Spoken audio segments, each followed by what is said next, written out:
आज माननीय मुख्यमंत्री जी ने कोविड-19 के दृष्टिगत शिक्षा विभाग की समीक्षा की है। जब ये लॉकडाउन हुआ तो उससे पहले ही हिमाचल प्रदेश में एजुकेशनल इंस्टीट्यूशंस को बंद कर दिया गया था।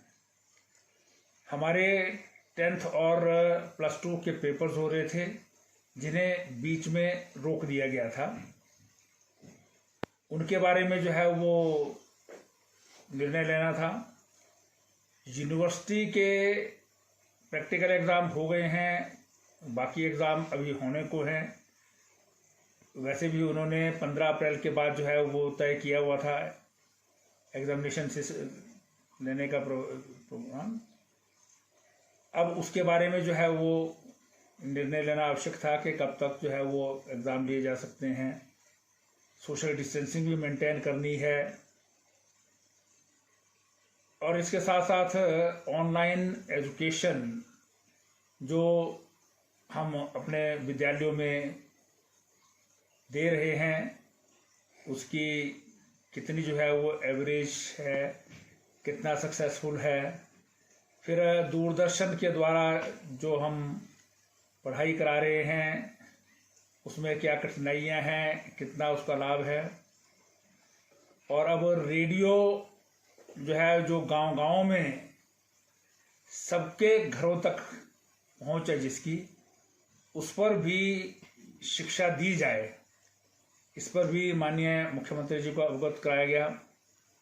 फिर मिड डे मील के बारे में माननीय सर्वोच्च न्यायालय के जो है कुछ विचार थे, उनकी अनुपालना की दृष्टि से भी कुछ निर्णय लेने थे।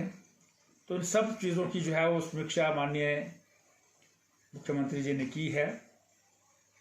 हमारे पहली से लेकर के 9th तक के और 11th क्लास के ऑर्डर्स ऑलरेडी इशू कर दिए गए हैं, उन्हें प्रमोट कर दिया गया है। 10th के सभी जो पेपर्स हैं वो कंप्लीट थे, यानी कि परीक्षाएं पूरी हो चुकी हैं। उसकी केवल इवैल्यूएशन करनी है और रिजल्ट डिक्लेयर करना है एजुकेशन बोर्ड ने। +2 के सभी कंपल्सरी पेपर्स ऑलमोस्ट कंप्लीट हैं। आर्ट्स विषय में एक भूगोल विषय जो है वो उसका एग्ज़ाम जो है वो शेष रहता है, तथा कंप्यूटर साइंस जो एक ऑप्शनल विषय है और साथ ही साथ वोकेशनल सब्जेक्ट्स जो हैं उनके पेपर जो हैं वो शेष रहते हैं। एजुकेशन बोर्ड के चेयरमैन और सेक्रेटरी दोनों बैठक में थे। इन्हें इसके लिए अधिकृत किया गया है। पूरी चर्चा के बाद माननीय मुख्यमंत्री जी और सभी जो सेक्रेटरी डायरेक्टर्स थे, बैठक में उपस्थित सभी लोगों ने जो है उसमें अपने अपने विचार रखे हैं कि किस प्रकार से जो है वो 10th के ये पेपर्स इवेल्युएट करवाएंगे। उसके लिए जो भी प्रोसेस है वो एजुकेशन बोर्ड जो है वो प्रारंभ करेगा। उसके लिए ज़रूरी जो एजुकेशन बोर्ड में एम्प्लॉयज़ की उपस्थिति इत्यादि के बारे में है वो DC कांगड़ा और हमारे सेक्रेटरी एजुकेशन जो हैं वो फैसिलिटेट करेंगे। एजुकेशन बोर्ड स्वयं जो है उस बारे में जो है वो इनिशिएट करेगा और पेपर जो है वो विभिन्न सेंटर्स पर जाएंगे। फिर वो टीचर्स इत्यादि की अपॉइंटमेंट जो होती हैं उसमें है और शीघ्र जो है रिजल्ट निकले वो तय करेंगे। +2 के ज्योग्राफी का पेपर होगा 3 मई के बाद, लॉकडाउन जब ख़त्म हो जाता है, क्योंकि उसमें केवल 4-4.5 हज़ार स्टूडेंट्स हैं और जो इतने पूरे प्रदेश में लगभग 226 या इससे अधिक जो है वो हमारे सेंटर्स हैं, उनमें पेपर्स देंगे तो सोशल डिस्टेंसिंग बड़ी आसानी से मेंटेन की जा सकती है। लेकिन पेपर जब लॉकडाउन खुलेगा उसके बाद ही जो है वो उसके हो पाएंगे। बाकी विषयों पर जो है वो जो हमारे ऑप्शनल विषय हैं, कंप्यूटर साइंस या वोकेशनल विषय, उसमें एजुकेशन बोर्ड को जो है अधिकृत किया गया है। वो CBSE इत्यादि से जो है वो बात करके बाकी प्रदेशों में क्या निर्णय होता है उन सबको ध्यान में रखते हुए जो उचित निर्णय लेगा वो एजुकेशन बोर्ड ही लेंगे अपने नियमों के अनुसार, जो है वो उसमें उनको अधिकृत जो है वो किया गया है। लेकिन वो 3 मई के बाद जो है वो पेपर्स +2 के भी इवैल्यूएशन के लिए जो है वो विभिन्न सेंटर्स पर एजुकेशन बोर्ड के लोग जो है ले जाएंगे और टीचर्स जो है वो इवैल्यूएशन के लिए उन पेपर्स को ले जाएंगे और उसकी प्रक्रिया भी कंप्लीट बनाने का अधिकार है वो एजुकेशन बोर्ड को दिया है। इसमें जो फैसिलिटेशन करनी है वो विभाग और हमारे सेक्रेटरी जो है वो करेंगे कि किस प्रकार से उनको जो है वो इवैल्यूएशन की प्रोसेस जो है वो उसमें कोविड-19 के कर्फ्यू या लॉकडाउन की स्थिति को देखते हुए करना है। उनके पेपर जो है वो शेष रहते हैं। एजुकेशन बोर्ड के चेयरमैन और सेक्रेटरी दोनों बैठक में थे। इन्हें इसके लिए अधिकृत किया गया है।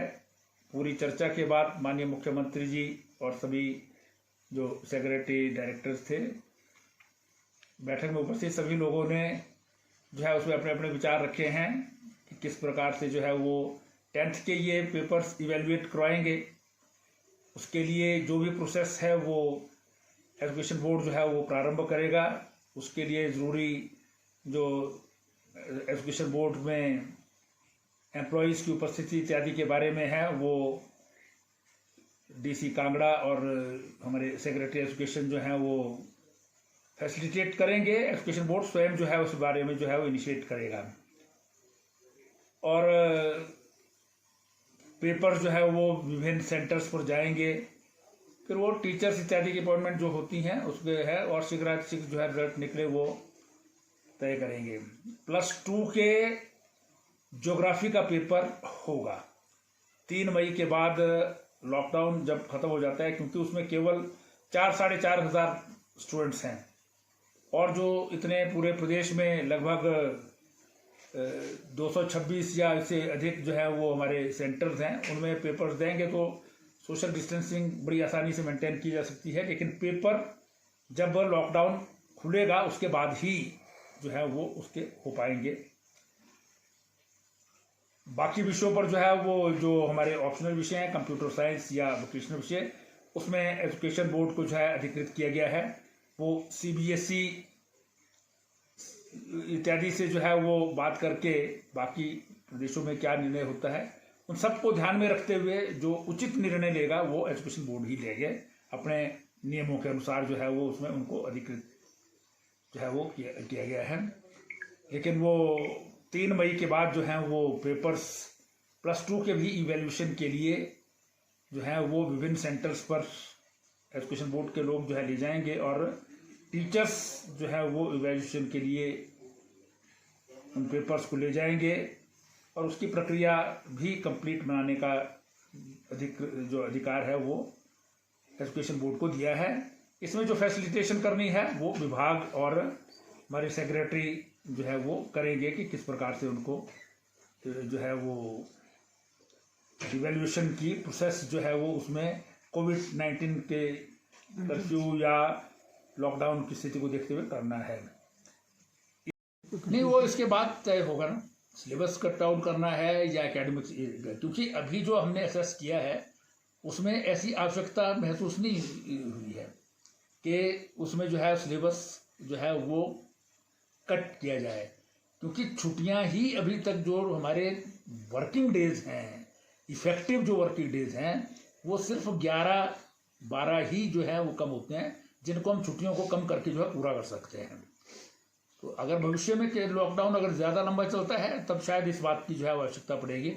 लेकिन अभी ये तय किया क्योंकि हम खास करके सिलेबस इत्यादि कम करना है तो वो CBSE और बाकी जो बोर्ड्स हैं उनके साथ विचार करने के बाद ही कर सकते हैं, क्योंकि इसमें हमारी जो सर्टिफिकेट्स हैं उसकी इक्विवेलेंस जो है वो बाकी स्टेट्स के साथ जो है तय होती है।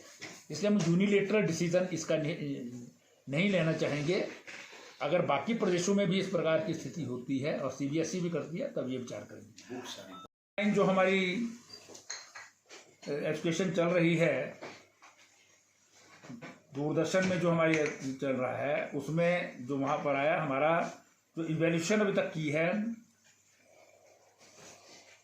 एलिमेंट्री में 66% जो है वो इसकी हमारी जो है वो पहुंच ऑनलाइन की अभी तक जो जिसकी सूचना है, जो सीधा जो है वो होता है। और ये 2 वे है। टीचर जो है वो बच्चों को प्रश्न भी भेजते हैं, होमवर्क भी भेजते हैं, बच्चे उनको करते हैं और वापस जो है वो टीचर्स उनको चेक करके इवेलुएट करके भेजते हैं। तो इसलिए ये एक अच्छा जो है वो जो कमेंट्स भी आ रहे हैं और लोग इसको अप्रिशिएट भी कर रहे हैं। हाँ, जो बाकी थोड़ी 25-30% कमी हमारी रीच की है वो स्मार्टफोन्स, एंड्रॉयड्स इत्यादि का ना होना है, उसकी कमी हम दूरदर्शन से पूरा करने की कोशिश कर रहे हैं।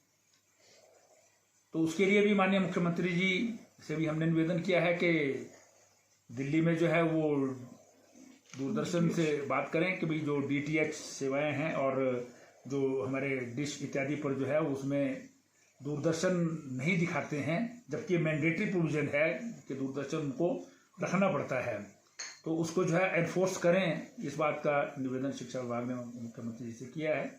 अभी जो है वो केंद्र सरकार से बात करके जो है उसको स्मूथ करेंगे। और रेडियो की भी जो है हमारी AIR से एग्रीमेंट भेजा था, वो बना के दे दिया है, लेकिन उस वक्त वो केवल 1 घंटे का स्लॉट देने की बात थी। लेकिन अब लेटेस्ट जो इंफॉर्मेशन है वो कहते हैं कि 2 घंटे 4 घंटे जितना भी समय चाहिए आपको, हमको बताएं, 50% उसमें हम आपको फ्री देंगे।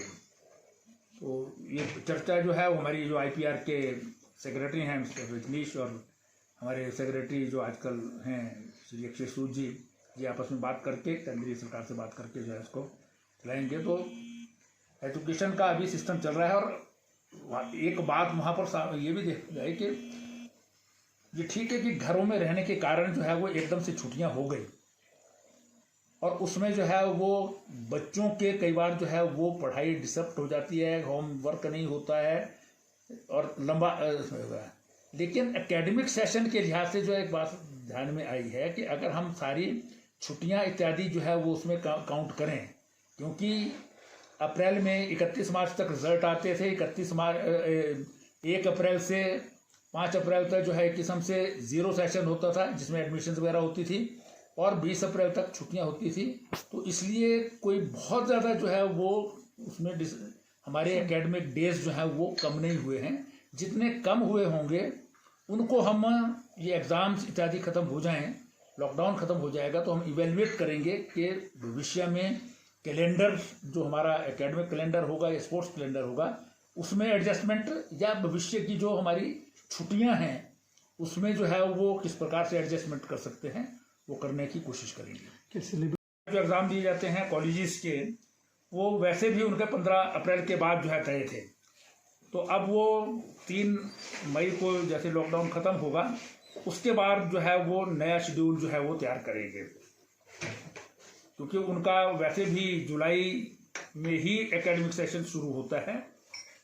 तो इसलिए अभी सिर्फ वो एग्ज़ाम लेने की जो है प्रोसेस पूरी जब पब्लिक ट्रांसपोर्ट इत्यादि चलेगी तब जो है वो प्रारंभ करेंगे और अगला एकेडमिक ईयर जो है वो कब से शुरू करना है ये उसके बाद जो है निर्णय लिया जाएगा। हो रही है, दूरदर्शन से पढ़ाई हो रही है, AIR से हम पढ़ाई करने की जो है विषय में आगे बढ़ रहे हैं और हमारी जो बुक्स हैं NCERT की बुक्स हम देते हैं स्कूलों में, हर स्कूल में पहुंच गई है वो और बच्चों तक पहुंच गई है जो स्कूल एजुकेशन बोर्ड प्रोवाइड करता है। स्कूल एजुकेशन बोर्ड अपने डिपुओं के थ्रू भेजता है और उसके बाद जो है वो फिर स्कूलों में जाती है, तो वो सारी बुक्स जो हैं हमारी हर स्कूल तक पहुंच गई है और जब स्कूल पर तक पहुंच जाती है तो फिर वो बच्चों तक पहुंच जाती है। अपडेट्स के लिए नेशन न्यूज को सब्सक्राइब करना ना भूलें और नोटिफिकेशन के लिए रेड बेल आइकन जरूर दबाएं।